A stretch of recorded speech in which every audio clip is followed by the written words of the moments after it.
गोंदिया जिल्हा परिषदेचे अर्थबांधकाम सभापती संजय टेंबरे यांनी आपला वाढदिवस जिल्हा परिषद शाळेत जात मुलांसोबत केक कापत साजरा केला असून मुलांना स्कूल बॅगचे वितरण केले आहे। गोंदिया जिल्हा परिषदेचे अर्थबांधकाम सभापती संजय टेंबरे यांच्या वाढदिवसानिमित्त नागरिकांनी त्यांना शुभेच्छा देण्यासाठी त्यांच्या छोट्या गावातील घरी गर्दी केली होती। तर संजय टेंबरे यांनी गोंदिया जिल्हा परिषदेत अर्थबांधकाम सभापती पदाचा कारभार सांभाळला तेव्हापासून त्यांनी आपल्या कार्यशैलीतून गोंदिया जिल्ह्यात अनेक विकास कामे केल्याने त्यांची लोकप्रियता आणखी वाढली आहे। तर आज त्यांच्या चाहत्यांनी घरी जाऊन वाढदिवसाच्या शुभेच्छा दिल्या, तर काही लोकांनी जिल्हा परिषदेतील त्यांना वाढदिवसाच्या शुभेच्छा दिल्या। तर अर्थबांधकाम सभापती यांनी आज सकाळी आपल्या मतदारसंघातील जिल्हा परिषदेच्या शाळेत जात मुलांसोबत केक कापून वाढदिवस साजरा केला आहे। तर आपल्या वाढदिवसानिमित्त शालेय विद्यार्थ्यांना स्कूल बॅगचे वितरण देखील केले।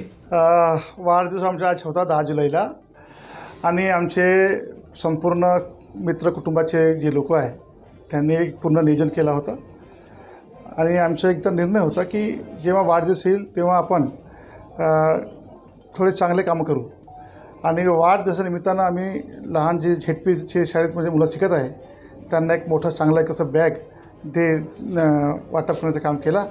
त्यानंतर मतदारसंघामध्ये हायमसचे उद्घाटन, काही भूमिपूजन हे सर्व आपण केले आणि त्याच्यानंतर गंगाबाई हॉस्पिटलला गेला आम्ही आणि तिथं कमीत कमी 200 ब्लँकेट याचे आपण वाटप केलेले आहे आणि आता झेडपीला बसलेले आहे, सर्व लोक येत आहेत, सर्वांची आशीर्वाद घेत आहे आम्ही आणि सर्वांचे आशीर्वाद एवढं मोठ्या मनात देत आहेत लोक की जे आम्ही काम करतो लोकांमध्ये त्याच्यामध्ये स्वतःला एक शक्ती आणि एक एनर्जी मिळते त्यांच्या आशीर्वादामुळे आणि हे काम निरंतर चालत राहणार आहे। तर अर्थबांधकाम सभापती संजय टेंबरे यांनी गोंदिया शहरातील बाई गंगाबाई शासकीय स्त्री रुग्णालयात आपल्या वाढदिवसानिमित्त प्रसूतीकरिता आलेल्या महिलांना आणि त्यांच्या नातेवाईकांना ब्लँकेटचे वितरण केले। तर ठिकठिकाणी मतदारसंघात नागरिकांनी संजय टेंबरे यांना वाढदिवसाच्या शुभेच्छा दिल्या आहेत।